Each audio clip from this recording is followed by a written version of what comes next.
Okay, could everybody come and sit down? I know it must feel like it's a long day, particularly for people who have travelled long distances to get here. Can I apologise to people on this side of the room, because you might find this gets in the way of your vision, so you're probably going to have to look at the screen. And I'm sorry about that. We were going to try and move it, but I think it's too complicated to do it. Okay, I think we should try and kick off. Are there a lot more people coming? No?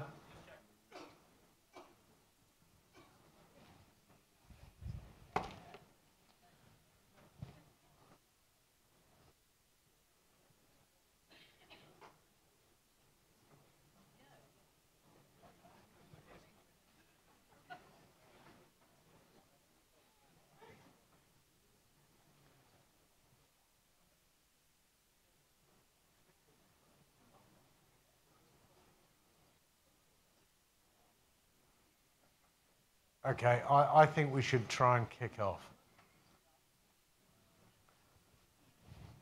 Okay, now for this session we've got a question time followed by a couple of relatively short talks, and then you are all going to get on a boat and go off to Tate Modern. So I'm going to introduce the first part, question time, which I'm going to leave Alistair Campbell to introduce his cast.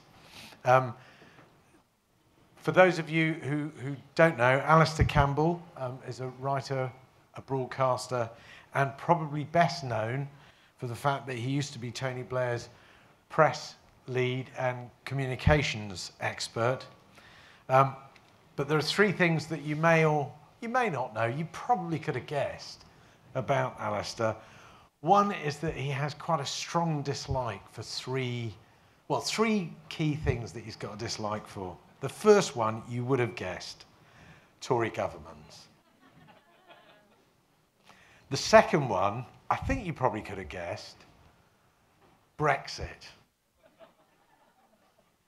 And the third one, I don't think many of you will know, but he really doesn't like Chelsea. Chelsea Football Club, that is. I think he thinks Chelsea, the place, is fine. So, without further ado, would you please welcome Alistair Campbell and the team. Is Michael here? Is Michael here? Yeah, I don't know. We are one short. Come on, Michael. There. Yes, we're here. Put on a sign at the end. How are you? You good there?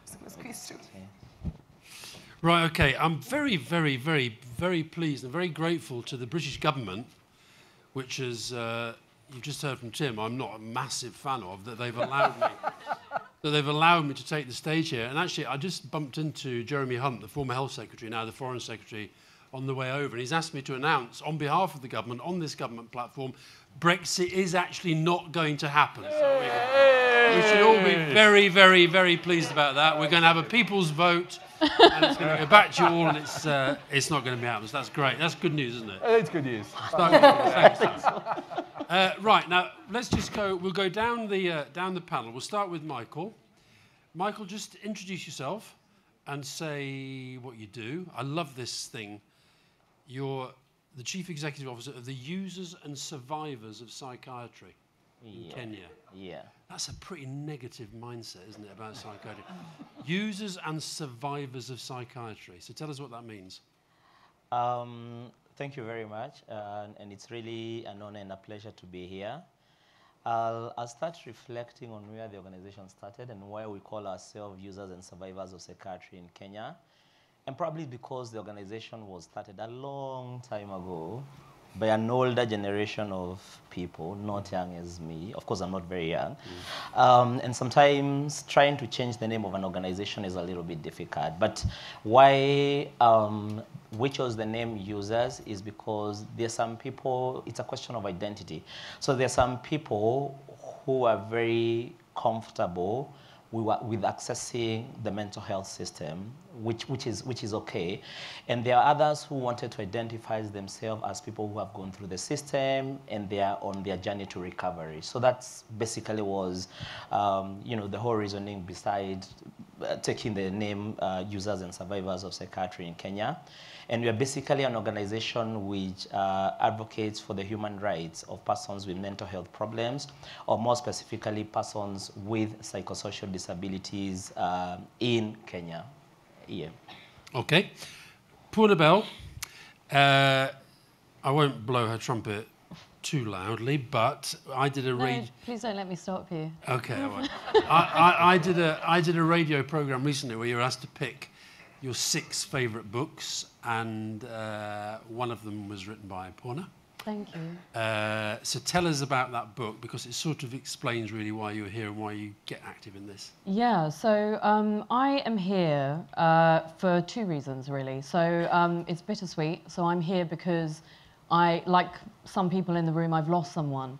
And those reasons were to do with mental health. And I'm also here because I believe that that death was preventable. So I have a lot of hope around how that can change. The book which Alistair has just been so very kind about is called Chase the Rainbow. And which, thank you, you provided a cover quote for it. And it attempts to make sense of I lost my husband, Rob, over 3.5 years ago to suicide. He had chronic depression and he also struggled with substance abuse. And so that book is my way of trying to articulate his death, because as some of us know, suicide is a death that's very difficult to reconcile. It doesn't really have much closure to it. And, but also to tell his journey of mental health, but how suicide impacted our lives afterwards. And when you work in this space, so I'm also a journalist, sometimes it can seem really bleak. And sometimes you just wonder if you're kind of screaming into a black hole and whether it's actually, creating change. And I think today is probably the first day that I've actually seen and heard how that change is happening quite coherently. So I think that something that Arthur said in the morning, which was really just hit home, which was around the idea of trauma and how it's a contagion, and it isn't just something that happens to one person. That's something I definitely have personal experience with. And also something that Poppy said in our work streams, we were the Changing Societies and how inclusion and so on, which was around anger and how you harness that anger when it comes to mental health for change. Because I am really angry. I have been angry every single day since he passed away because I believe his death to be preventable. And so one of the reasons why I'm sitting on this stage, and thank you so much for asking me to do that, and just to see all of you here is just amazing, because even 3.5 years ago, it wasn't the same landscape. So to see that change happening shows that, I know that there's so much that has to still be done, but this kind of gives me a bit of hope that that landscape is changing. Okay. Very good. Sanchana Krishnan is an advocate / activist for the Time to Change campaign, in which both Purna and I are involved. And Time to Change, for those, I'm sure you all know, but it's a campaign to try to change the way that we think about mental health and mental illness. So tell us why you're here. Hi, I'm Sanchana, and I come with a lifetime of struggling with bipolar disorder. And it's not a past tense, it's still very much my reality. And in my country, suicide is literally, it's rampant among people who are between the age of 15 to 25. And these individuals are reduced to statistics simply because no one understands that it's actually a mental health condition. And I could go on and on about why I do what I do, but primarily because I'm so angry that even people who can access care forget the people who can't, because now that's a whole different problem to tackle, right? People who can't access mental health care, but even those who can access it don't access it simply because of the stigma, and that makes me so angry, and it's damaged so much of my life, but also the life of the people around me, and also the life of the people above me. And so much of abuse and violence happens in households because parents don't get their mental health treated, and so they pass it on to their children. And all of this it breaks me. And so I started working with mental health 1.5 years ago. I'm also a trained expressive arts-based therapist, and I do everything that I can to smash the stigma around mental health, but also educate people, not just be an angry person yelling into an empty black hole, but also really educate people about what mental health is, why mental health is important, and why it's everyone's concern, not mental illness, but mental health being everyone's concern. That's me. Good stuff, good stuff. And right at the end, one of those people who diagnoses us all and tells us what's wrong with us and gives us the right medication and all that sort of stuff. So Simon Wesley is a top bloke. He does, however, support Chelsea Football Club, which you all dislike almost as much as you dislike Brexit. Yeah. He's the president of the Royal Society of Medicine. He's the former president of the Royal College of Psychiatrists, and he's the first Regius Professor of Psychiatry ever at the Institute of Psychiatry. So I want to actually start with a very specific question with you, Simon, that stems a little bit from what the rest of us have said. And it comes from Akiko Hart from ISPS UK. Does the export of global mental health initiatives such as Time to Change replicate, I want your view on this as well, Michael, colonial North leading the South missions of education, and how does it fit within the aims of equality and parity put forward by this summit? Oh, God. nice easy one to get you going. But it's actually a very, very interesting question because we sort of think we know best, don't we? Yeah, okay. And do we? Well, let's first of all be clear. I'm here because Dixon left his passport in I Zimbabwe yesterday. So please don't expect anything great from me at all. Okay, so that's why I'm here. But, I mean, I know Akiko, and I know where she's coming from, and she's obviously absolutely right. And there's a tremendous risk if we look at the hegemony of things like the DSM and things like that, which, by the way, is American. It's not done by, well, it's just done by psychiatrists. It's not done by most of us and not followed by most of us. And nevertheless, there's no other way of explaining a system designed to cope with the vagaries of the American healthcare system being exported around the globe. So she's absolutely right. Mm. Where I think you can sometimes go too far is to suggest that all mental disorders, etc., can only be viewed for a local idiom, because I think there are conditions such as bipolar, which we find in all societies, although they may express in different ways. So, but in general, the point she makes is a perfectly good one. Just didn't think you were going to raise that straight away. Mm. Yeah, well, thank you for answering it so well. What do you think about that? I think a couple of two things. Most of our laws are actually borrowed from, the British colonial system. And you find that you have a lot of, oppressive law, for example, mental health laws. You have laws, for example, which will deprive people of the right to vote, the right to marry and all that. And I think that for me is the first risk in terms of discrimination being embedded and being reinforced in the legislative framework that we have borrowed from other countries. The other thing is to understand the contextual issues, for example, about Kenya. We have very few psychiatrists. We have very few institutions. And there's always the risk that people will tell you that what we need maybe for Africa is more medication. What we need for Africa, are more institutions. So there's always that risk. And we've had conversation where we even ask ourselves, do we even need to have mental health laws, for example, in Africa? Or do we want to address and deal with issues of mental health within our general health laws? So there's of course, that risk and that fear that we are importing some practices which are not fitting well within our local context. And also to appreciate the fact that we also have a lot of good practices in Africa that as a society, as a community, are used to address, distress and mental health issues. So I think, for me, there's that risk. There's something which is good we could borrow from other countries, but there's also a huge risk of a medicalization of institution, and especially of bringing in practices like forced treatment and coercion, which fundamentally do not respect the human rights of persons, with mental health problems. And when you said you have very few psychiatrists, do you know how many?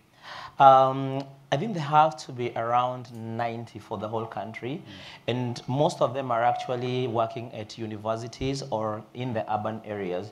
So you would imagine the situation in rural Kenya where the majority of the population lives and they do not have access to this. So, and of course, I don't think for us training more psychiatrists could be the solution. I mean, it could take us 100 years, 200 years to have enough psychiatrists to be able to address the mental health issues in my country. It's about looking at innovative ways in which we can be able to deliver mental health services within, for example, the Kenyan context, maybe by training lay workers to deliver mental health services, be it clinical officers, be it social workers, be it community health workers. And I think for me, essentially, it's about looking at the social capital that we have in our country and seeing how we can be able to use that to deliver mental health services. And I think the last thing is, there's always this conversation that you want to put in more money. But for us, the fundamental question is, so where do you want to put the money into? So do you want to buy medicine? Do you want to invest in institution? And I think that's an important conversation, that funding is very, very important, but we have to critically think in terms of where are we putting resources in terms of trying to address, mental health issues within the African context. Okay. Purna, you said that in your opening remarks, you said that you think Rob's death was preventable.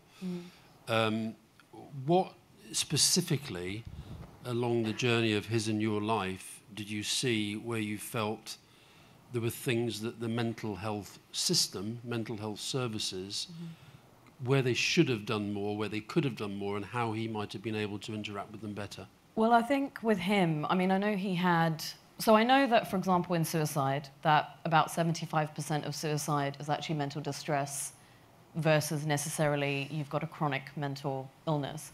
And he, I would say, possibly falls into that 25% because he did have chronic depression. For him, I think that this may not answer the question in the way that you want it to, but the problem was that he had depression, which, from having done all of this research and having spoken to family members, manifested when he was quite young. So a big drum that I like to bang is why intervention, especially when you are a teenager, if not, I mean, he probably had it when he was younger, like maybe around 10, possibly 9, around the right kind of intervention, preventing that into becoming an adult mental illness. So we don't really know the answer to that. I mean, it's very chicken and egg. So had he had better support around that time, which is an impossibility, because when he passed away, he was 39, so he was a child of the 80s, where we just, that just wasn't really around. And it's something that we are only just establishing really now in 2018. But he may not have developed poor coping mechanisms, such as using drugs and alcohol to deal with tough things, which is what ended up happening. And that was something that he was never able to really break. And I know that when we first got together, he would have been 32, 33. And that was really, during that period that we were together, that was really the time that he got proper, structured help. But, I mean, the thing is, I don't ever want to say that his death was an inevitability, but having looked into a lot of the statistics, so male had been using some form of substances, whether it, including alcohol, for nearly 25 years, was dealing with a mental health problem. The odds were stacked against him in terms of being able to overcome that. However, what I noticed when he was engaging, so whether it was a psychiatrist or the first psychiatrist he saw in the NHS, they didn't click at all, And so we know that your first, whether it's a psychotherapist or a psychiatrist, may not be someone that he didn't have good experiences all around on that, did he? He didn't, I mean, basically, we had to go private, which we were lucky enough to be able to do because of my job. If he had, and this is no disrespect to the NHS, because obviously it's a matter of funding, I don't know if, I realise how his story ends, but I think it would have ended a lot earlier had we had to rely on the NHS, because basically we utilised every single weapon in that arsenal that private afforded us, which was addiction specialists, psychiatrists, inpatient treatment at a private hospital. None of that really would have been available to him through the NHS, and he did feel suicidal before we had access to private care. But I mean, we just didn't know what to do. We didn't know where to turn to. And so my experience and through him, I guess, our experience of the NHS was just that it was just a patchwork of services, and it unfortunately I didn't trust them enough. I didn't trust the NHS enough with his mental health because I didn't trust that some part of his care wouldn't fall through a crack, and so that's why we went private. And Sanjana, from your background, the cultural point that you referred to, so Purna's saying that with Rob as a 10-year-old and people maybe not wanting to acknowledge there might be a problem. How much harder do you think that is where you're from? It's exceedingly hard because for some reason children are not supposed to have a mental illness, or children don't have a mental illness. They're just deviant, they're disobedient, they're any adjective except mentally ill. And mentally ill is a dirty word, but I don't understand how when it's in someone's genetic makeup, like I have been struggling ever since I was 2, 3, severely. I couldn't sleep for weeks. Which 2-year-old doesn't sleep for weeks because of disobedience? It's anxiety, it's insomnia, but they don't see that. So even getting treatment for a child is especially hard because you can't expect every child to work well with talk therapy. You need expressive arts-based therapy. You need a therapist who can come down to the level of a child and separate the child from the parent and communicate with the child. Otherwise, if the parent starts talking for the child, again, you've lost the whole point of therapy. So and how do you find, I mean, it's, right, you're speaking out here, but if you're at home, would you speak out in the same way? Now I would. But how hard has that been? It's been a lifelong journey. I started speaking out 2 years ago, and even then I was prepped by my family, by my parents rather, on what to say and what not to say. And I'm disobedient, let's say it. So I didn't listen now, but 17-year-old Sanjana couldn't say it, 21-year-old Sanjana couldn't say it. I wanted to speak out for the longest time because I understood about my mental health a very long time ago. I started Googling when we started getting access to Google. I started figuring out what psychology is, what mental health is. It's honestly been a lifelong journey because I started figuring out my mood shifts and sleeplessness from a long time. When you live with it all your life and when you're a little cognizant, you start to understand. So I went to my mom and said, listen, I think I need a therapist finally at the age of 15, but I was told that, no, you're an energetic child, you're a hyper child, you're an imaginative child, not that you're a child who's struggling. So that's what happens. You're everything but mentally ill. And how rare are you in terms of being able to do to deal with it the way you deal with it? I would not want to blow my own trumpet, but I would say quite, yeah, to go out there in public and say, yes, I'm still struggling with my mental health, but I'm also trying to do something about it. So we might think there is real stigma and taboo here, but you would argue in the Asian subcontinent it's a lot worse. I would say you guys really have it good, better, not good, never good, but better than we do. Okay. Definitely. And Simon, can you pick up Purna's point about the quality of care across the National Health Service, whether you think she's got a point? What, that it's variable?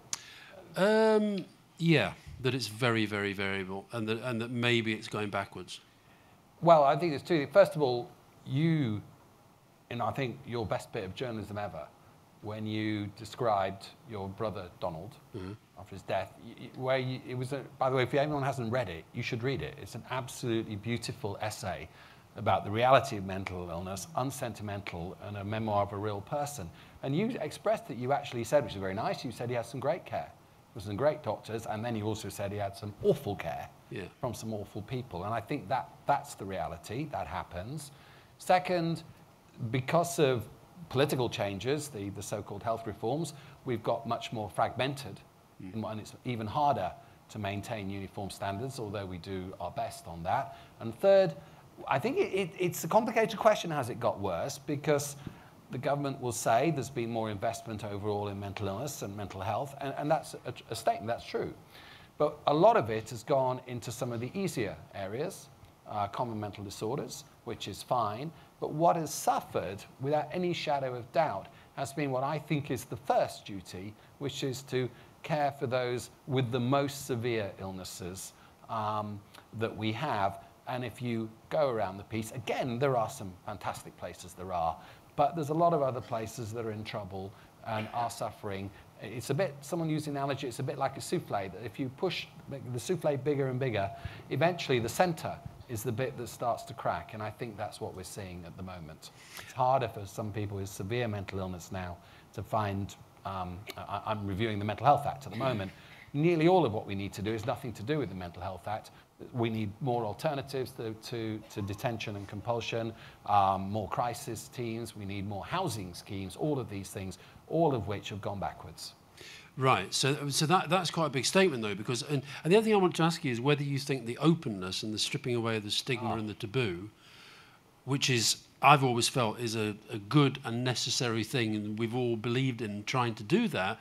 But have we created a situation where more and more people are reporting, because they are being open, not least with their GPs, reporting mental health problems, and then finding that the services just aren't there? Yeah, there is. This is a delicate and tricky area, but there is a point that if you are increasing awareness of disorders with the aim of getting people to present earlier, etc., you have to make bloody sure that you have the services there to deal with that at the same time. Which we don't. And no, less so. And we must, what happened in general practice, my wife was is a leader of general practice, where demand was massively stoked and resources reduced, and it kind of fell off the cliff, and it's still struggling to get back up that cliff. So there is that danger. The other issue I think you're pointing out as well, which again is a very delicate balance, but I'm a boring boffin. My job is epidemiology. So you're a boffin? I'm a boffin, yeah, thank you. Boring boffin, but I don't get out of bed for less than 10,000 people. That's what we do, that's research-wise. And if you look at awareness of mental disorders, what's happened is that for the first time, the majority of people who have mental disorders, diagnosed as we diagnose them, are actually aware that they do. And this is something, you know, this is good. This is a result of an awful lot of effort by many people in this room. So it's not so much about awareness now that's the barrier. There are many other reasons now why they're not presenting.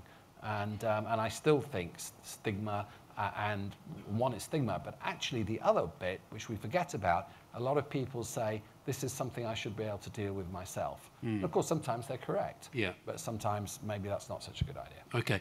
And what do you feel when you come to the UK and you hear the way that we talk about our mental health services, which, you know, by any judgment are probably going to be more advanced than the ones that you'll know in Kenya? And I was in Ghana a couple of years ago and visited two of the main psychiatric hospitals, and you know, it was difficult. It was very, very challenging to be there. So we're in a different place, and yet you're presumably feeling that you have to press on in the same way. So how do you feel the way that we middle class whingers, liberal whingers go on about mental health here? Well, I mean, speaking from, people around the UK and all that, I think for me, honestly, I think it's a system which would really have to rethink in terms of trying to bring the same, within the African context. Because one of the things I keep on hearing is, for example, there's a whole lot of conversation around, for example, forced treatment and, coercive practices and all that. And of course, people will say there is too much medication, that every time you have a small social issue, then instead of trying to look at what are the underlying issues, then, everyone thinks that a pill can fix that. A pill can fix that. So if it's an issue of trauma or abuse, then everyone thinks that the only way out of this, maybe it's medication. So I think for me, the thing I've always said is looking at what resources we have locally and how we can be able to utilize those particular resources within our local context, looking what is available. For example, we have traditional healers in my country who will deliver mental health services, but the question is that how do we create a collaborative system which respects the human rights of people when they're accessing services, between professional, medical doctors, between our traditional, healing system, which are very, very important within our local context and within our local culture. So I think there are some good practices, but I think at the end of the day, we also have some very innovative ways in which we deal with mental health problems, for example, in Kenya. And just for example, to say, we've, for example, worked around work on crisis response strategies. So when a person is in distress and in a crisis, so do we want to call the police as the first line of intervention? And, and create more trauma already to a person who is in distress? Or do we want to look at what innovative ways that we can use within our communities to be able to de-escalate that particular situation? And have you seen any examples of that? Exactly. So yeah, so we have examples. So what we do, that we have peer support groups, and we have trained people we call like peer facilitators. So we work with peer facilitators. We will work with, for example, the local hospitals. We will work with the social workers and the community health workers. So when a person is in a crisis, not unless probably the situation is a little bit too difficult to handle. Mm-hmm. We do not want the police to be the first point of intervention. But just like the way a person would have an accident and we have the ambulance going with a couple of other, workers and people within the community. So that's normally our first line of intervention. So that's very effective. The other thing is to use technology. So you use WhatsApp a lot. Mm-hmm. And Facebook. So we're able, for example, to see if I'm posting some certain types of messages, then we're able sort of to know that, Michael probably he's not feeling very well. Could we probably send one of his peer support group members or one of the social workers within the community to be able to have a conversation? Because the thing is, what we've realized is that people get into that particular situation of crisis because there's a systematic neglect in terms of the way we address mental health issues. So you will notice today I have a problem, but instead of trying to address it today, we will say, oh, he's pretending, he's lazy, he doesn't want to go to school. And then all of a sudden we wait for 2, 3, 4 months and it becomes very, very complicated to deal with it. So for me, that's basically, that's one thing. The other example I can give is the use of peer support. So sometimes we understand people are in difficult situations when they're making decisions. So what we do, for example, in our support group, we help people to develop what we call informal advanced directives. Mm-hmm. And we call them informal advanced directive because this is not something which is recognized with our law, within our law. So I'm able to come before my family members and my peer support group members and explain to them that, for example, if I'm in distress and I'm not able to make a particular decision, then, for example, I would like this other person to make that particular decision at that particular moment. And then once they make that particular decision and I'm able to receive therapy or treatment, we're able to sit back and have a conversation. So what happened? How did you feel about that? And it's sort of trying to address, complex issues in terms of... but for that sort of system to work, you've got to have an acceptance of openness. Yes. So in a sense, the stigma and the taboo have to be gone for that to work across a country, surely. Absolutely. So we have this program which we call independent living and being included in the community. So it have a couple of components. So the first thing we do is that we work a lot with service providers. Mm-hmm. So I'm providing mental health services at the community level, and we try to train them and build their capacity working with people with mental health problems, sort of to try and understand what would be accessible and services which are responsive to the needs of a person look like. So we work a lot with service providers. So that is the first thing we do. The second thing is working with the service providers and trying to develop. So it's not about medicine, it's about counseling, it's about peer support, it's about informal directives. So developing a whole range of choices in terms of services. Okay. So that's the second level. And the third level is about strengthening support systems. So we want the family to understand that this person have their rights. We need to respect their human rights and all that. And there's a way we need to provide support to them. So we will tap into the social capital within our communities to be able to strengthen the support system to ensure that people are able, to access services in a way that respect, their human rights and their inherent humanity. So it's one whole complicated system. Okay. Yeah. There's a very good question here just coming in. I've got this iPad. These questions keep popping up. And this is from Adrian James at the Royal College of Psychiatrists, of which Simon and I are both members. Yes. I'm honorary. Which country do the panel feel has the most effective approach to mental illness?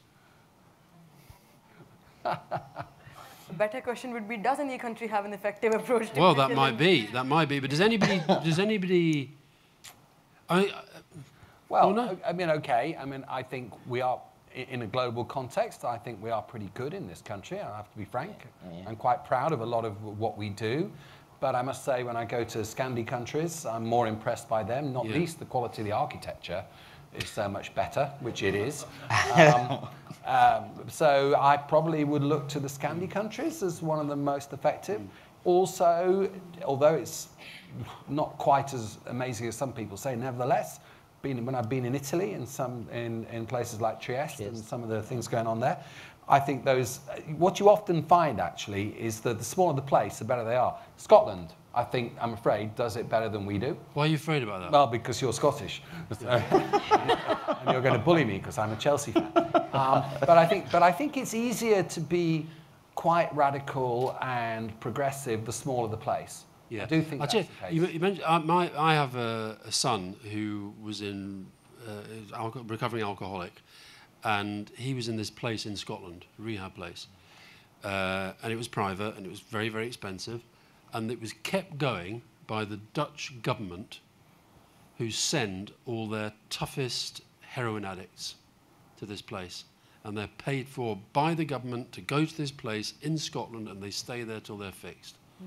And it costs them a lot of money, but they rightly work out that if you can clean up a heroin addict, you're going to be saving a lot of money in the long run. So I'm going for Holland, even based on that one entirely anecdotal experience. Yes, that's completely rubbish evidence, isn't it? Why is it rubbish evidence? Just because it doesn't involve 10,000 people. Yeah, Porno. I mean, so I kind of belong to 3 countries, which is, I'm obviously first and foremost, I'm British, but I'm also Indian, and Rob's, my husband's country of origin was New Zealand. And I spent some time in New Zealand, which is a country that I love, earlier on this year. And I know New Zealand has its mental health problems and fairly high suicide rate in certain communities. But when I was there, and also, you know, just doing things like listening to the news and so on, it did seem to me, and maybe this is, you know, true to your point of it being a smaller country, so it's easier to tackle, but it did seem like it was the kind of place where once you identified the problem, steps were then taken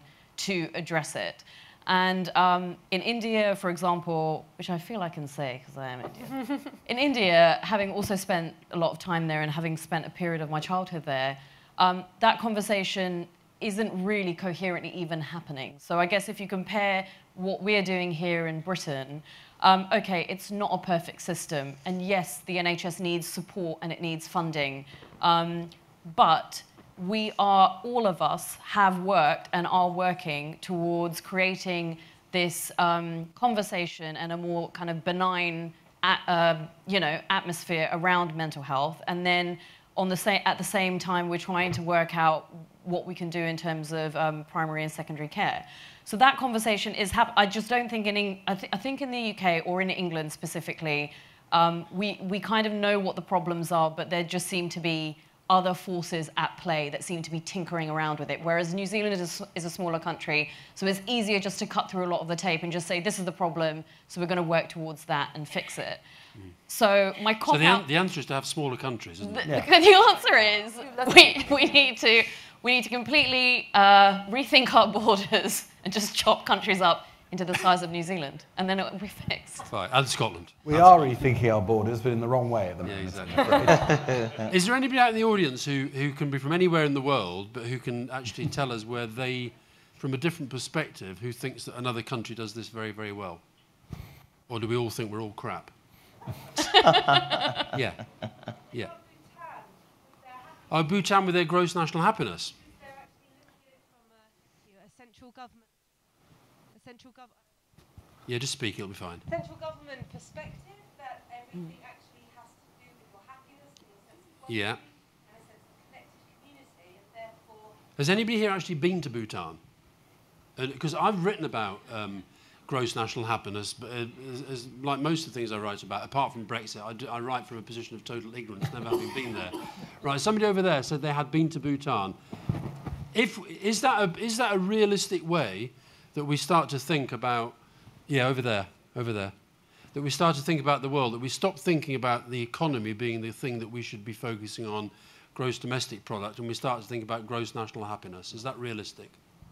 So I'm Scottish. I work for Public Health England. Great. I visited Bhutan on a well-being lab sponsored by the German government through a leadership program. I loved Bhutan, and I loved a lot of what they're trying to do. Not that they're replacing GDP with gross national happiness. They are using gross national happiness as a way of assessing the way in which they are dealing with the world and producing a more well-being economy. It's subject to all sorts of different forces, economic forces, political forces. So what I would say is a lot of what we miss in mental health, they had and still have some of the basis of, which is good communities that look after each other, and a sense of collective responsibility for everybody's well-being. And those two ingredients are some of what we miss in our so-called more sophisticated systems. Yeah, right. You'd agree with that, presumably? Absolutely. Yeah. Paul, there's a question here, which I wonder if I might ask you. It's from Eleni Mizganawa Belachu from the Global Mental Health Peer Network. What tips do you recommend for encouraging people with mental health challenge to speak out? We are having difficulties in getting members to our newly established Mental Health Service Users Association in Ethiopia.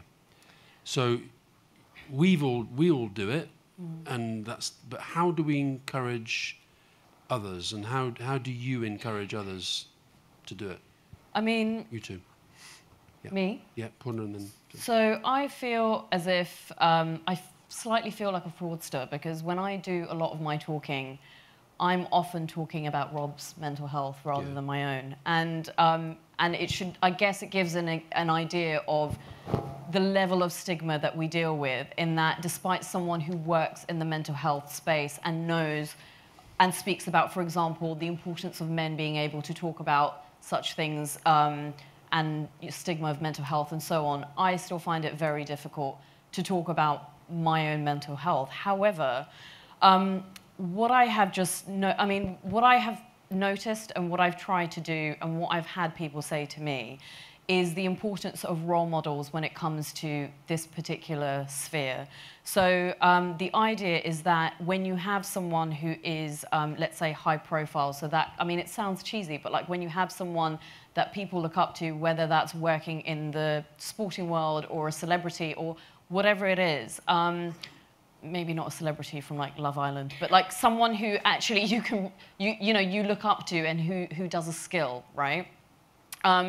Then encouraging them to tell their stories, you can kind of use that to encourage other people to tell their stories. And like peer-to-peer storytelling, I think is hugely, hugely important and hugely impactful. And sorry, I cannot remember who said this. Oh, sorry, it was Matt Haig at 2 p.m., which was the importance of... I've never really, apart from one person who basically tried to equate their cat dying with my husband, which I can laugh about now, because it was obviously... I checked the other reviews that he did on Amazon. He basically just hated the world and, like, you know, put bad reviews about, like, scrubbing brushes. So I tried not to take it personally, because he said this about my book. Yeah. But I would just say that, to kind of Matt's point, is that I've never been in a situation where I've shared my story or I've talked about my mental health or Rob's mental health, and someone's gone, you know what, that's a load of rubbish, or that, I can't believe that you do that. Like, it's always been supportive. It's always been, whether privately or publicly, someone coming up to me and being able to share something that has meant, that has been very important to them. Right. So all I would just say is, I don't know if this is a tip as such, but to kind of riff off the back of what Matt was saying on my own personal experience. So what did Matt say? Matt basically said that he was really worried about talking about everything that had happened up to the moment where he was about to take his own life and turned away from that cliff edge. And he kind of internalized it for like 10 years. So he didn't really talk to anyone about it. And then he wrote Reasons to Stay Alive. And I think his point was that he had spent so much time worrying about what people would think if they knew about this aspect of him. Right, okay. And then when he finally actually did open up about it, the response was overwhelming. And I have to say that every single time I have opened up about this as a subject, the response has been nothing but warm and empathetic. And thank you for saying that, because that has given me the confidence to be able to talk myself. So it sounds really simple and possibly not so much of a tip because it's quite an obvious one. But it's just that the more of us that do this, the more it encourages other people to come forward. I would say. Sanchana? I'm going to get real and say that it's not, I mean, you're really blessed that you got all this positive response. That's not going to be the case everywhere. It's definitely not going to be the case in low-income backgrounds where mental health is seen as a privilege. So I think the first step is to empower the people who are telling the stories, who are going through this awful life experience, and give them that safe space and say that, you know, even if your family is going to be awful to you, your friends are going to be awful to you, you have this one set of people who got your back, we've got you, and you can, you know, sound off to us and you can talk to us and we'll be there for you when you're going to go out there and tell your story, because not everyone's going to be accepting. People are going to ask you if you're doing this for attention. People are going to ask you if you cut your wrists for time pass. I've had all of this asked and it's been very unpleasant. It's been, when people equate suicide attempts to attention seeking, it becomes a little difficult to talk about it. But I think it's very important to empower people, especially young people, to talk about their story and to build resilience in them and, you know, let them know that it's okay if the world gives you crap. Your head also gives you crap. So at some point, we empower them and say that you've got this one group of people and this, you know, safe space, online, offline, anywhere to go to. And also at the same time, I think it's very important, the way we talk about our stories, the more we blame other people, the more we blame the system, which deserves to be blamed. But the more we do it, the more there's anger and the more there's backlash. So I think it's really important to also, you know, infuse humor and to infuse truth and to infuse passion and to just be honest about the way you're speaking your story, because how you say your story really, really, really matters. And that's what people are going to listen to, and your voice and your eye movement and your hand gestures. And people are going to hold on to that and make the difference between that crazy bitch versus that passionate person who stood on a terrace and wanted to take her life, but instead is sitting at this panel today and telling y'all that 9 months ago, I was standing at the edge of a terrace. I was ready to jump. I had tied myself up to the edge of a terrace so that I wouldn't jump, but my wrists were cut up. I had smoked God knows how many cigarettes, and I did not want to live. For the life of me, I did not want to live. And the only thing keeping me alive was that no matter how abusive my household had been, there was also a lot of love in that household. And I didn't want my dad doing something equally worse and leaving an entire family bereft. And that's the only thing that kept me alive. But that's not enough motivation to keep other people alive. So we really need to give people the strength to tell their stories. And we need to help people on how they're going to come out and say their story. And also let people know that everyone doesn't need to go around telling their story. That, you know what, sometimes it's okay to live with your experience. Before getting your story out there, if you get help for yourself, that's a bigger step. Yeah, it's choice, yeah. You can't force people. Yeah, I agree, yeah. Simon. I do agree with what's been said. I also think we have to be slightly careful. We've made progress in this country, true, but I'm not sure we've gone as far as we think we have with the people in this room. And I think there are two groups who are kind of a canary or a litmus test for this.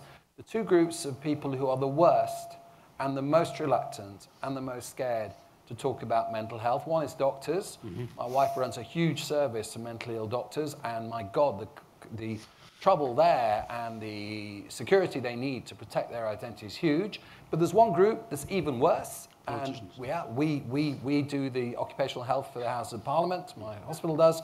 And again, there are two MPs who have spoken very openly about their mental health. 4 is it now? Okay. They're very brave and have done well. But the fact is, 628 of them, and about 200 will have mental health problems, would almost literally die, than have anyone know, literally. And so until that changes, though, people like that, you know, who are highly sensitive to how the public react, doctors and politicians, I think we just be a little bit cautious before we think we're in the broad sunlit uplands. Oh, I totally agree with that. Right, there's a gentleman who's just grabbed a paddle 4 microphone over there, so this better be good. Yes, sir. This is Matrika Devkota, my name. I'm from Nepal. I'm also a person with experience with mental health issue from the age of 15. So the thing is, I think it's good that promoting that user movement, like, so-called or whatever, or psychosocial disability. And also, it's important that, not that we are imposing them to be group, but investing among them to the people, and then empowerment. And it's the naturally people come out and speak. And, like globally, what I have seen is, trying to form the group, but it should come naturally. And like, for example, when I started speaking up, and then my group people, they came, and they wanted to speak up there, but I wanted them to remind, are you sure? Are you ready? What are the consequences? You don't have to speak, but time will come. So first of all, you need to empower yourself, settle yourself, and the time will come. And then, when in the beginning, people wanted to talk, but the time came, I couldn't stop. They know what the consequence. I wanted to remind them the consequences. And finally, that we have to know that the barrier, and also that, we have to, like myself, I learned about disability mean barrier, like we're coming through the Convention of the Right of Person with Disabilities, and if there are, like, I know India and Nepal, and most of the laws are discriminatory, and, Contact Act, employer can kick out employee, and, other divorce issues, and so many issues, even legally and stigmatized, discriminatory provisions we have in our countries. And if people would come out and, speak up, next day, they may lose job, they may lose their status. We should work on, this. And we have to, globally, we have to work on barrier, and people will themselves, they will come naturally. Okay. Thank you. Thank you very much. Thank you. Right. I'm going to start taking it out to the audience as well. So if the paddle people, you've got somebody over there, if the paddle people find the questioners for me, that makes it easier. You've got one over there, number 3, yeah. Oh, paddle people. Hi, thank you for the great panel. I have a question related to like tokenism of people with lived experience, and then also platforms such as this provide a space for extroverted people with lived experience to come up front. And in the space, the need for lived experience is matched with tokenism of those experiences. And as a young person with lived experience, I've often filled that check mark at a table. And we need to really rethink that as we get bigger and better, because that community particularly doesn't appreciate that, and we need to show them that we know different. So I guess I would love to hear from the panelists about how we can avoid tokenism of lived experience, especially in forums like this, where we say we're filling that checkbox, but what does that actually mean? Thank you. So, yeah. Sanshara is basically saying we're all too old up here. Right? Okay, I'm going to take it. Who wants to answer that? I mean, I wouldn't mind, but sorry. So, what's the specific question? How do you deal with how do we as a global community take practical steps to avoid tokenizing lived experience, because we are already doing it? And so, either how do we create venues or opportunities that aren't tokenistic? But I guess from your eyes, what does it look like when it's not tokenistic? That would be great. So from I would just like to say I'm not an extrovert, actually. I'm kind of halfway between an introvert and an extrovert. And I guess it depends, for me, when we're talking about tokenism, and I'm very aware as a kind of person of color when I'm being asked to do something because someone wants to kind of tick a diversity box, right? However, I think that, and I can't obviously speak for every single person on this panel, but there are wider issues that I represent and I speak around as a person. So yes, I wouldn't expect anyone in this room to have the same lived-in experience that I do. But yes, could I speak to the broader issue of men's mental health? Absolutely. It's something that's completely decimated my life. Like when we discuss things around toxicity, problems around like narrow templates of masculinity. And the way that I am able to, let's say, talk to you about that is I'm able to use my experience to kind of speak to a broader umbrella of experiences and then tie that into, I don't know, like mental health services, et cetera, et cetera.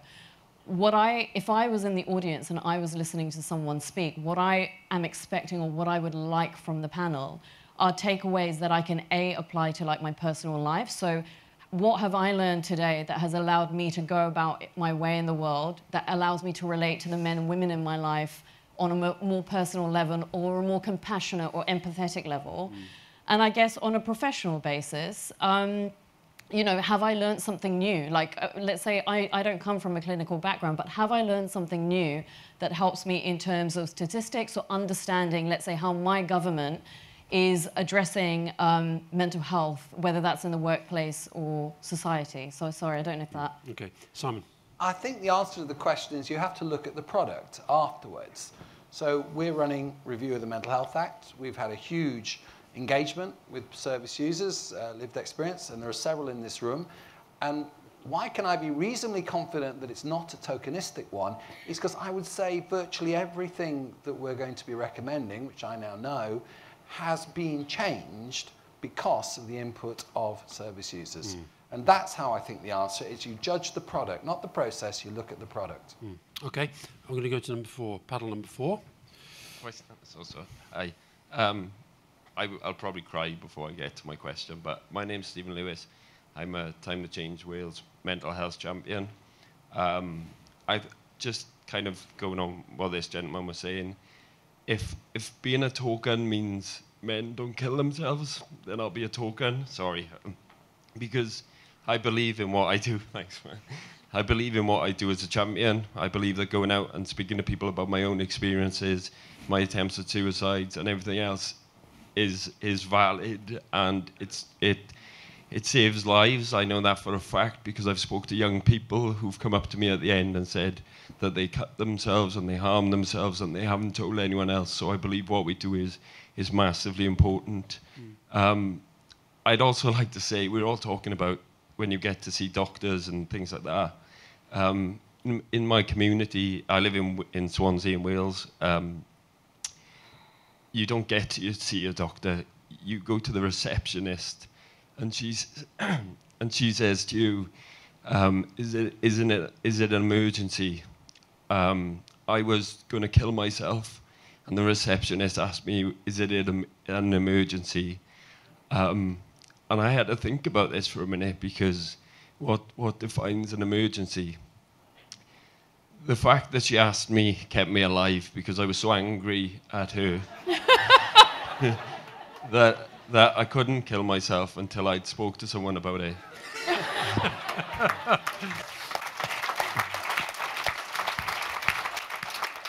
It took me 4 weeks to get an appointment with a doctor. All I wanted to do was to speak to a mental health nurse because doctors don't want to talk about it. The mental health nurse would talk about it, and eventually after 6 weeks of anger, I spoke to my mental health nurse, and she said to me, "What's the plan?" And I said, "I'm going to hire a garage, drive into it, and go to sleep." And she said, "You'll never get a garage to fit your car." And that's what I needed. I just needed someone to be straight up and just talk to me like a human being, not just... So I haven't really got a question, but I didn't want to go without saying something. Sorry. Thank you. Thank you very much indeed. Thank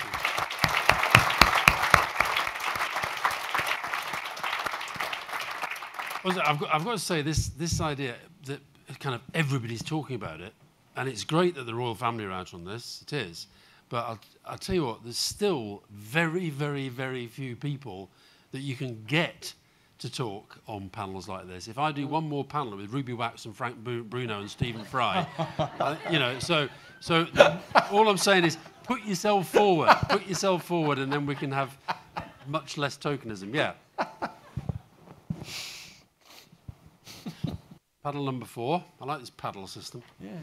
Okay. Yeah. Oh, that's what the paddle is. Yeah, the paddle is the paddle, yeah. Very stupid. Yeah.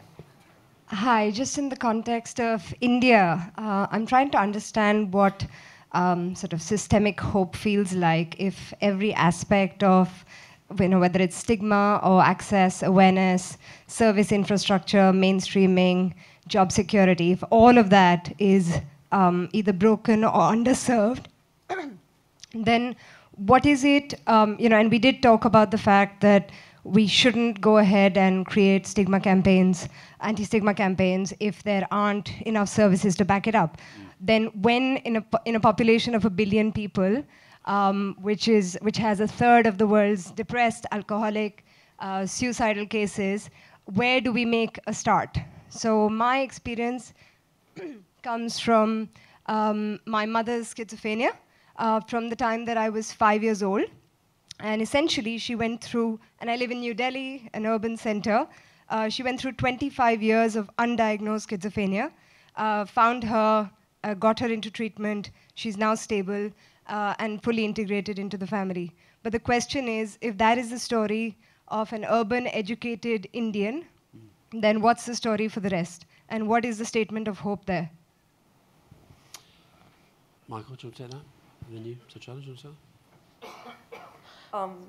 What you said is so valid, and I'm so happy that your mom got the help she needed. And honestly, like I wouldn't go with the fact that we have to break stigma only when we have the service, you know, to help it. Because if we don't even break the stigma, when are people going to get aware, and when are they even going to try seeking help from institutions other than the psychiatric and psychological institutions? We have a strong faith game going on in India, and I wouldn't say that faith healing or divine healing or all of that is going to save someone's mental health, or exorcism is going to save someone's mental health, but just the fact that there is a platform for people to go to and address their mental health concerns, that itself is very necessary. If someone can at least speak within their families about their mental health, that is a big step. And even if we don't have the psychologist to go to, if someone can speak to their family, it definitely reduces the risk. The point is, people are at different levels of mental distress. It's not just the extreme individuals who've gone through absolute hell and who are at the tipping point, but mental health is also a preventative measure, right? So we need to start talking about it at every level. We need to start talking about it at the workplaces. We need to start talking about it within families. We need to start talking about it within the clinics, because as you would know, in India, we don't have mental health service at every hospital or every clinic, because apparently we don't have the budget for it. We have the budget to erect random statues, but we don't have the budget to have mental health care at clinics. So they're not random. No, they are random. No, they're not random. So like it's only if we start rallying for mental health care at every level are we going to get it. So we need to make all the noise we can in order to get all the rights we can. We're in such a messy situation with the huge urban, rural, mid-urban, semi-urban, discrepancy, that all we can do right now is rally for the rights that we need and rally for the services that we need, because in the next few generations, inshallah, we will have a huge amount of mental health service providers. Finally, we're having enough individuals studying psychology. Back in the day, it was just considered a fanciful mind-reading activity, did you know? But now it's actually a study that happens in colleges. So hopefully we will have the service providers, but before that, we need validation for these service providers. We need the spaces, so we need to make all the noise we can at every level possible. I think the other thing, we have to, there are lots of governments represented here. We have to find governments who are willing to tackle this and show that if they were prepared to think for the long term, that proper investment in mental health will actually lead to savings for a country in the end. Yeah. And I really believe that. And I think a government, a country that led on that, but we talked about Bhutan, which, obviously a very small country.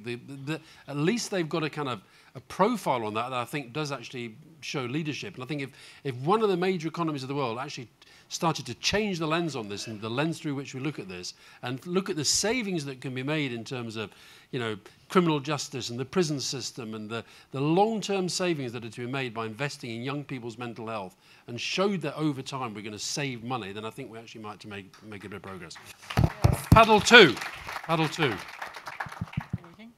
Matthew Jackman, lived experience academic from back home in Melbourne, and part of the Global Mental Health Peer Network.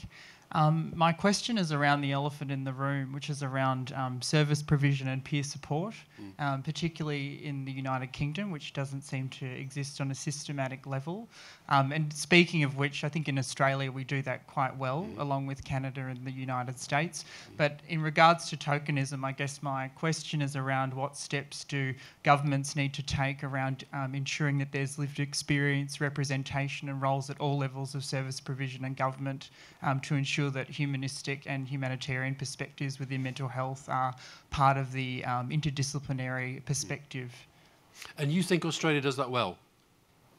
We're doing okay. Yeah, okay. Well, for example, in Victoria, in the last 3 years, we've had approximately 3 to 4 peer support workers working in a post-discharge capacity, both from a service use and family care perspective.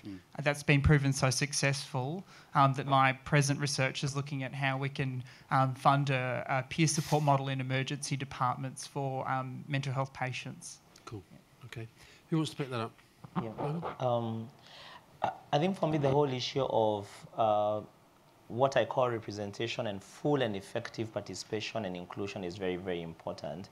And I think what we, for example, try to advocate for in Kenya is, right from the village, if you have a village committee, then you have a person with a lived experience sitting in that particular committee, so that every conversation, every meeting, they're able to interact with the policymakers and the decision makers at that particular level and come back to the members of their peer support group for further consultation. So for me, that's one thing. Representation across the board for me is very, very, it's very, very important.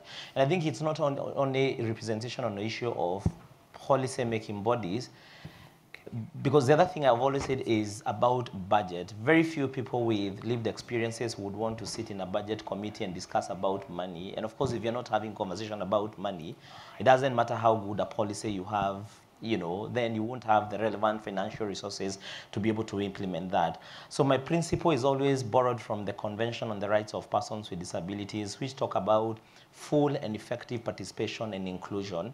And I can give you one of the examples that, for example, we have a problem in Kenya. If, for example, we are doing a law, you will find sometimes you receive a 60-page document the night before, and you're supposed to be in a meeting the following day. Honestly, there's no way you're going to review all the clauses, and that's for me what is tokenism, vis-a-vis sending me that document, 1 week or 2 weeks before, so that I'm able to fully engage in that particular process. A couple of other thoughts, and I think, and I'll speak this from an African perspective, is that I think more than often we don't hold the government into account. So the government sometimes they're not fulfilling their state obligation. And most of the things that the government is supposed to be doing is actually left to families and communities, which create a huge gap in terms of service delivery. So that for me is one important thing. And I think for me the starting point is there are a lot of things which we have to do, at the same time. I can't tell you this is what we have to do or this is what we have to do. We need to do pilot programs to show that this is working. That for me is very, very important, even if they're on a small scale basis. We need to do research, because at the end of the day, policymakers don't understand. Well, it's nice to share my story, but when I go before policymakers, they will ask you, so show me the evidence about what you're saying and all that. So for that for me is very, very critical. And also appreciating that we can't say that we don't have anything. I'm very sure we might have something very, very little within our community, but how do we start developing and already tapping, whether they are community-based systems, how do we start tapping into that in order for us to be able to deliver mental health services? And I think the law does not address every problem. The law will never force every problem, but of course we really, really have to engage, in the process of law reform and make sure that we are fully and effectively represented in those particular processes. Okay, thank you. Paddle 4 again. Good day, Katrina McIntosh from Trinidad. I just wanted to ask the panel, one of the biggest issues I find in the Caribbean region is the hold that faith persons have on mental health. And we find that there's limited access, not because the government or the systems are not providing, but persons are unwilling and rather would go to faith builders who themselves is not fully equipped to deal with the situation effectively. So we have things that's going on like pastoral counseling, where a person may have just done a bachelor's in theology with a minor in psychology and thinking that they can now effectively deal with a mental health issue. I just want to have the panel view on the subject. Simon, you're shaking your head alarmingly. No. I was trying to think what the equivalent of faith healers are, but But pastoral counselling, issues like that, I'm the psychiatric advisor to the army, and they, the people who are held in the greatest respect are padres, military padres, who are thought to, people trust them much more than they trust any mental health profession across the whole forces, and will go to them in times of crisis, trouble, etc. So I'm actually quite in favour of that kind of pastoral intervention, because it works very well, even in very hierarchical and structured societies like the military. But I mentioned they could do without us, but they couldn't do without padres. Agreed. I just want to add up to what you've said, that in Kenya, when you work around with traditional healers, most people, this is a context where we don't have, mental health services throughout the whole country. But the thing with the traditional healer is that he will spend time with you. He will ask you about your personal problem. So what is happening at home? How is your husband? How are your children? And at the end of the day, because it's human, there's that relationship between you and the traditional healer. Some people will actually prefer to go to the traditional healer other than go to the mainstream mental health system. And that, for us, the conversation is then, how do we ensure that traditional healers, for us, it's about them delivering their services, which we understand it's working. But for us, it's about delivering the service within a human right framework. Yeah. Okay. Panel 3. Hi, Sarah from the Centre for Mental Health. Hello. I think just to your point about the economic argument, so I think we do that a lot, certainly in the UK, and I think sometimes, particularly around criminal justice, we create powerful economic arguments, but sometimes the answer is not politically appealing. Agreed. And so the economic argument in of itself does not push the envelope in the direction that we'd quite like. And so I guess, my question as a panel is, what's the holy trinity in terms of making, things happen? So we've got economic arguments, we have lived experience, very powerful testimony. What else? Because actually the numbers don't get the stuff through the door on their own. I can answer that, but anybody else want to go? Okay, I'll start. I'm embarrassed to even admit this sometimes, but when I was president of the Royal College, I found out dealing with ministers who are, not evil people, trying to help, etc. Not all of them. Not all of them, no, okay. And presenting what you've said, any form of logical argument on research, on papers, on outcomes, etc., was never as good as bringing with you someone with a mental health problem. And I actually felt almost at the start slightly ashamed of doing that, actually, because it was almost like blackmail in a way. But actually, Jesus Christ, it worked. And I just think if telling a story always beats any form of evidence that we have. But so much of this is about leadership. So, for example, I keep feeling very sorry for Rory Stewart, our prisons minister, who keeps doing these interviews saying that he's going to resign unless he turns the prisons around a year. Well, he's not going to do it. No. Because the word, Paul and I were talking about this earlier, priority means more important than other things. And prisons, I'm afraid, are not considered to be important by this government. And until they are, we're going to keep filling them with people who are mentally ill and who will reoffend, in part because the prison is the worst possible place that they can be treated. So I think that you have to keep, the only thing you can do is keep building and making the arguments. The reason I threw that out there, the idea that if one country, I'll give you my favourite example of this, Ireland. Ireland was the first country to ban smoking in public places, right? Ireland did it. And we were thinking about it, but then we heard the Irish were going to do it. Oh, let's see how it gets on in Ireland first. And it was fine. And there weren't riots in the streets, and the pub industries didn't shut down, and all the warnings turned out to be complete nonsense. And that's now gone around pretty much, very large parts of the world. I think if one country really could do this, so I'm just putting that out there. I don't think that it's got to have leadership from government. They've got to say, we are going to look at this in a different way. And we have to be the persuaders. We were lobbied to make prisons be classified under the law as a place of safety for Yeah. those with mental illness. And I think the English language can only take so much abuse. Exactly. And so we just said, no, they're not a place of safety, and we can't call them that. Yeah, Michael, you're going to say something? Yeah, I just wanted to give an example that on one of the work that we are doing around access to justice, and we had a lot of evidence and data to show that when you provide accommodations to people with mental health problems, they can't be able to participate in the justice system just like anyone else. But the policymakers wouldn't understand that. So what we did is that we came with the research and we came with people with lived experiences and said, look, this is what we are saying in the research.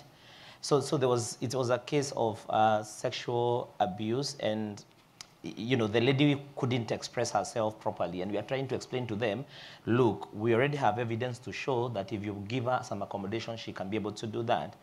But what we did in the court of law is to put a chair, explain to the court, this person understands concepts and things differently. Because she would be asked, so how do you feel about the person who committed this particular offense? And she would say, I would die for him. And of course, it wouldn't make any sense before the court of law. So we put in a request and said, why can't this person demonstrate? Instead of them having to answer, why can't they demonstrate exactly what they mean when they say, I would die for you? And when the chair was brought before the court of law, then we're just, what they meant is that I'm so mad, I'm so angry, I would kill you. So, but if we use the research to tell them that this would work, the policymakers wouldn't have understood the importance of providing accommodations, for example, in the criminal justice system. So I agree, it's sometimes a question of you bring in the pilot, the research, but also I think the voices of people with lived experience can be super, super important in terms of bringing social change. Okay, I think we've got time for one more question. Yeah. Sorry to the paddle number 2. Hello. Actually, if it's a short question, a short answer, we might get one more in. A comment, really. My name is Wuri. I am from Sierra Leone. I am the Minister of Health, Sierra Leone. Maybe my presence here, and along with others, will now put a slightly different inflection on politicians. This will be a short question. Let me say that I come from a country where the mental hospital was built way back in 1820 or so. However, the act is still called Lunacy Act. So there is still a level of stigma that exists. But may I say here that why I am here, in fact, this afternoon, is to cry out for so many issues. Sierra Leone has gone through civil war for 10 years. Young people actually held guns. Young people actually took part in killing others. We did not see interventions in mental health. We have gone through, along with the other countries in the Mano River Union, Liberia, Republic of Guinea, who've been exposed to Ebola for 3 years. Maybe those that die are not the issues, but those that survived and how they are affected mentally, we still do not get addressed from it. Why I'm here is that you tend to get interventions after, physical interventions after major trauma, but you hardly have interventions with regards to mental health. Maybe that is what I want to throw now to this panel. What happens when countries either conflict, either major interventions, and you know that there would be a range of people exposed to various mental problems, and yet we do not get such similar interventions? I thank you. Okay, thank you.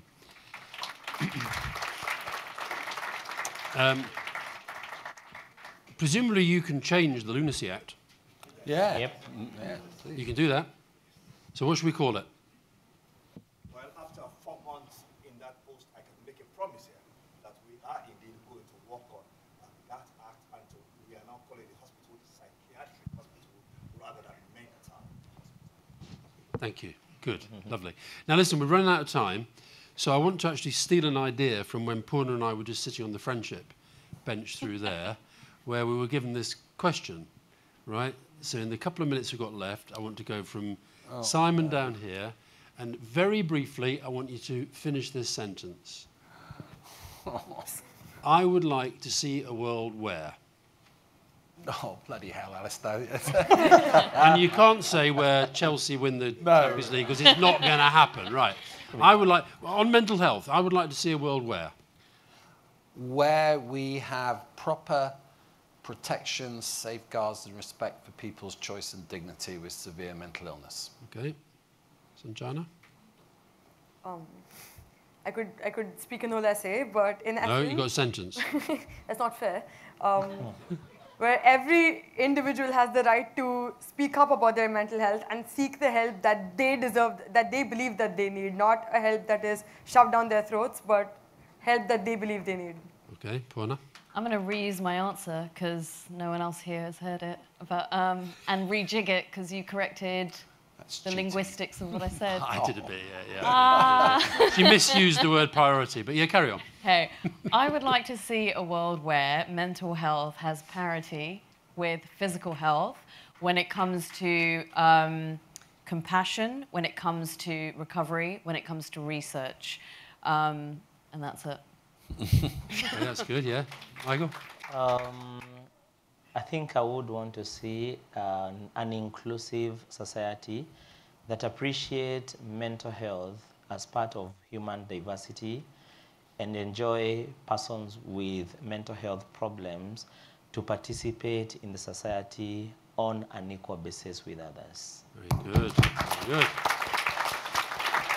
Right, well, thank you. And I would like to see a world where we can eradicate political self-harm.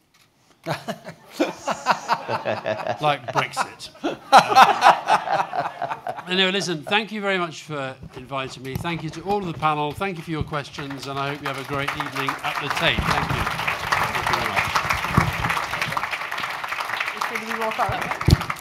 And I don't know if it's on. Yes, it's on. Thank you very much, Alistair. I can tell you've done this before. No, I mean, that was fantastic and very moving. So thank all the panelists. Thank you very much. We're now going to move on. There are just two more speakers. The first is Francesca Colombo, who is the head of the health division of the OECD. Do you want to come up? And she's responsible for providing internationally comparable data on health systems, etc., etc. And she's got 20 years' experience, and she's great. Thank you very much. And I realize that this time of the day is when you'd rather be on a boat. So I'll try to be brief. And I don't have any written speech or statement and so forth. I actually listened today. I listened to all the things that you had to say. And I have three main things that perhaps I came away with. In no way trying to really synthesize what was the richness of the discussion. So the very first thing, perhaps if we start at the very beginning, we had Steve Bryan that really talked about mental health being a defining global issues, and they talked about the costs of not doing anything. And you know, very often when I go to conferences and so forth, there is a lot really of talking about the cost, obviously, of not doing anything, about the costs that mental illness has on individuals, on well-being, the poor outcomes in relation to education outcomes and so forth. But I guess what is important is really perhaps to switch the conversation to something which is positive. And what I like today is that there were a lot of moving stories, but also a lot of very positive examples of things that work. The things that work at individual level, the things that work in small groups, the things that work in communities. And we had really the opportunity to share quite a lot, also in the small groups. We also had, obviously, the Duke of Cambridge that came and spoke about the need for champions. And perhaps what we need is each of us to become champion in our own way, you know, in our own daily activities, in our own job, in our own experience. So I guess that's my first point. Let's be positive, listen perhaps to stories that might be difficult, but let's be champion as well. So the second issues that I came away with is the importance really of speaking up. And the point of making noise. And we heard quite a lot also from Matt Haig about the importance really of not keeping it all for ourselves. There are people there that can help, and there is really a lot that can be done by sharing across individuals. I would say also across generations. Perhaps we have wonderful panel on young children and mental health, and I think there is probably a lot that can be done across generations, and obviously across communities and across countries. And tomorrow we will hear also the views from ministers, and there are messages that in different groups have been worked out about what should come out of the declaration, about what at the international level and what policymakers could do. So this idea perhaps of collaboration is really quite important. That's my second point. And the third point is perhaps moving from noise to voice. And we heard really in nearly all the conversations the importance of really putting very much people at the center, and how obviously there is no decision made about me without me. We heard it quite a lot. We had Arthur Evans that spoke about the transformations really that moves from systems to communities really.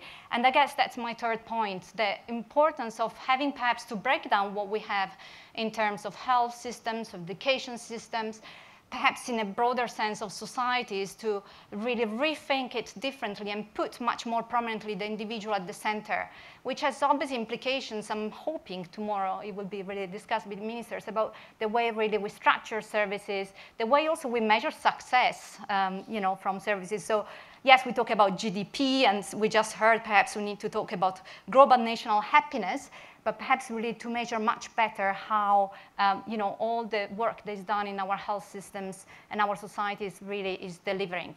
So I'll stop with those three, points, and would like to thank you a lot for the very, very rich discussions and food for thoughts that we had today. Thank you.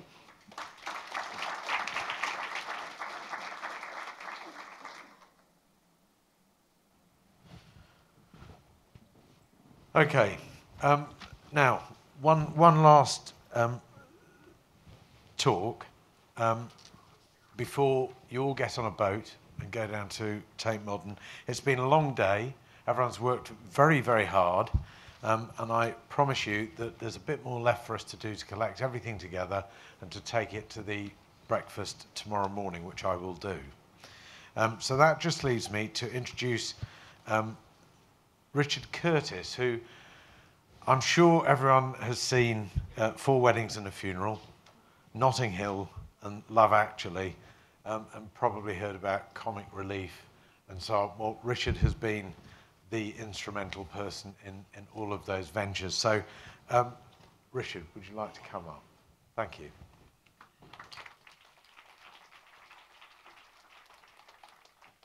I love that introduction because it shows how completely I'm not the best qualified or expert person here.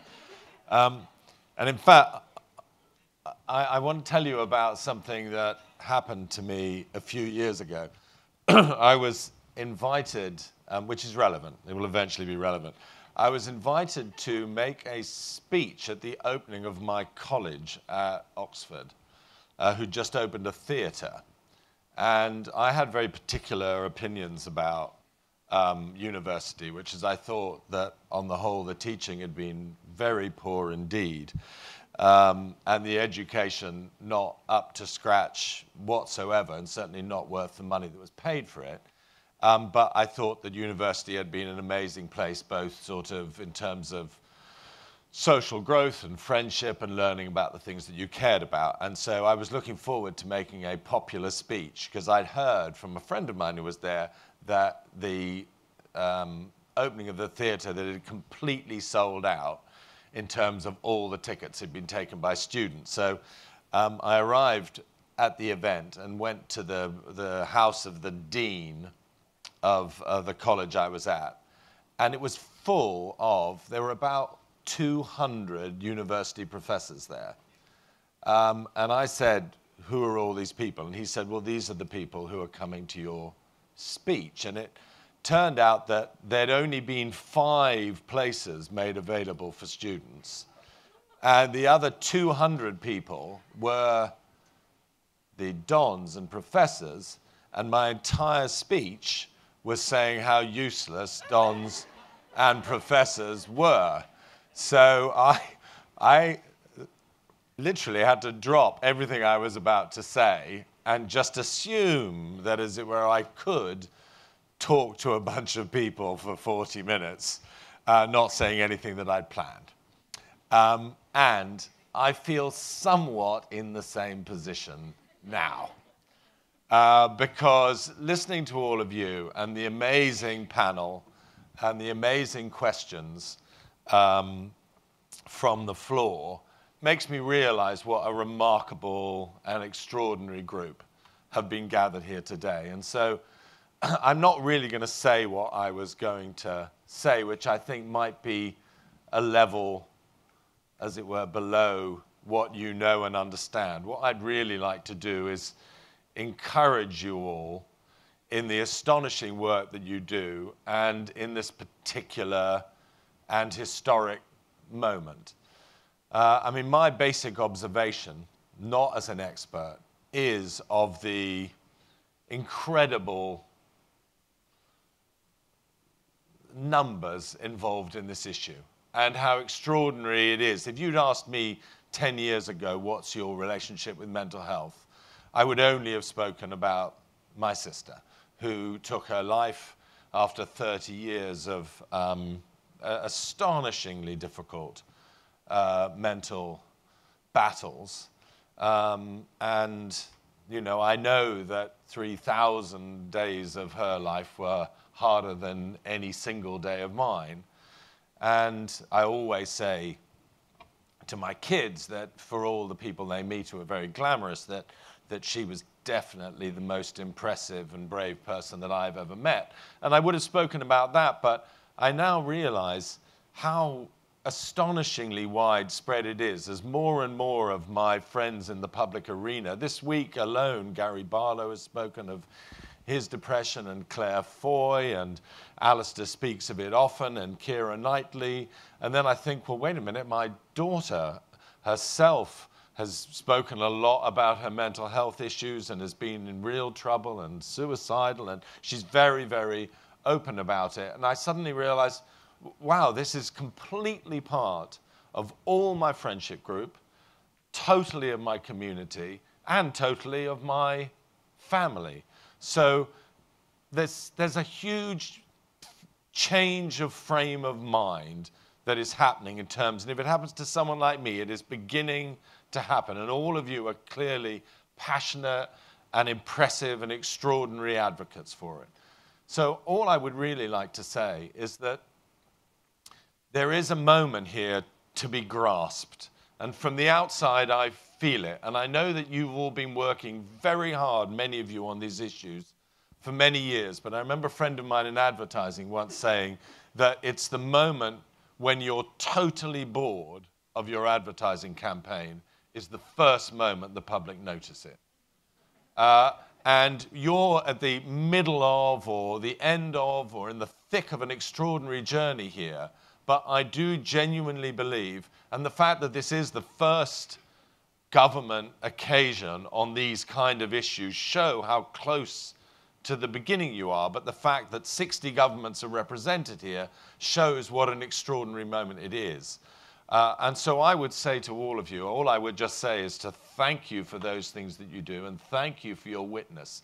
But for you to be brave, angry, imaginative, commercial, all of these things, to really plan a campaign, plan what the best things are that you could possibly do. There were, in the area that I've worked in on Comic Relief, and Comic Relief, by the way, is suddenly finding that it can talk about mental health issues and raise money, something that we've supported for ages and thought we'd edge towards a position where we could raise money on it, and suddenly it's something the public really know about and understand.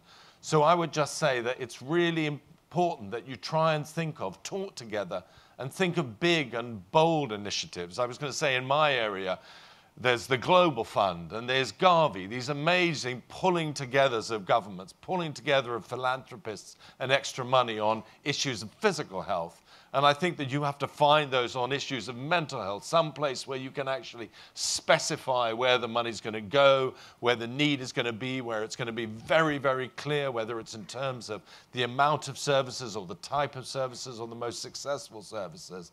And you should really fight, talk together, present your case in as public, as commercial, as many open forums as you possibly can. I did a campaign called Make Poverty History in 2005, which was in regard to the Millennium Development Goals.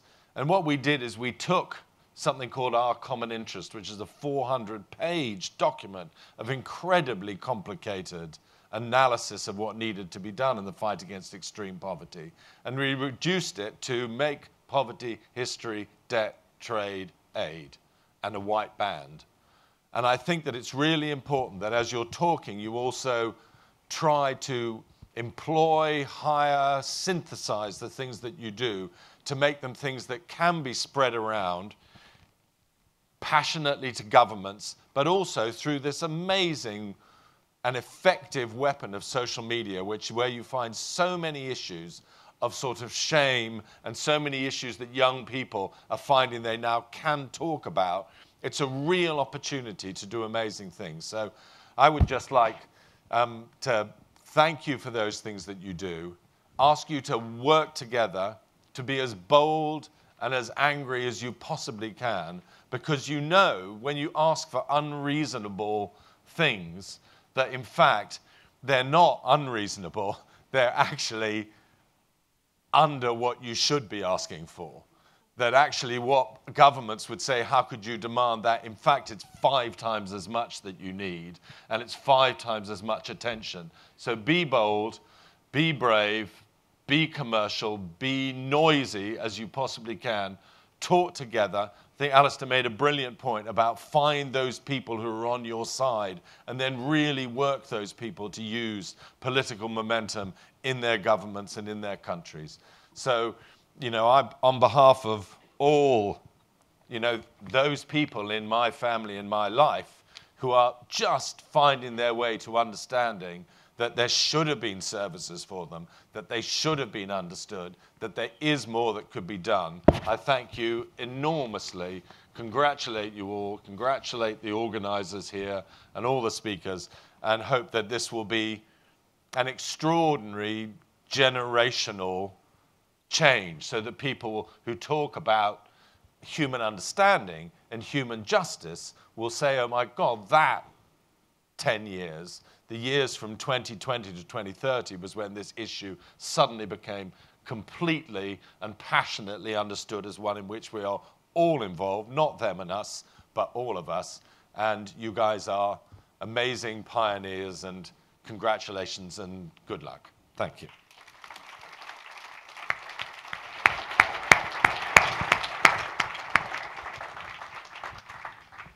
Thank you, Richard. How can you follow that? Not very easily. So I'm going to say, please go off, have a good time tonight.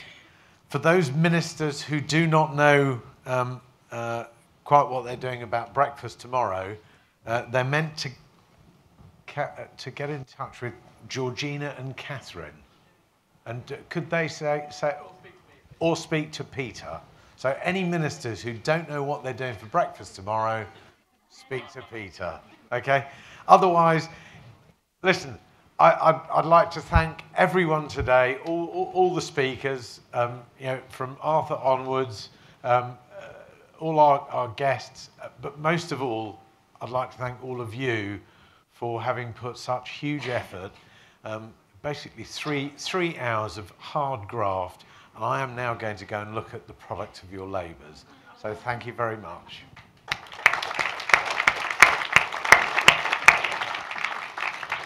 See you tomorrow. No, I'll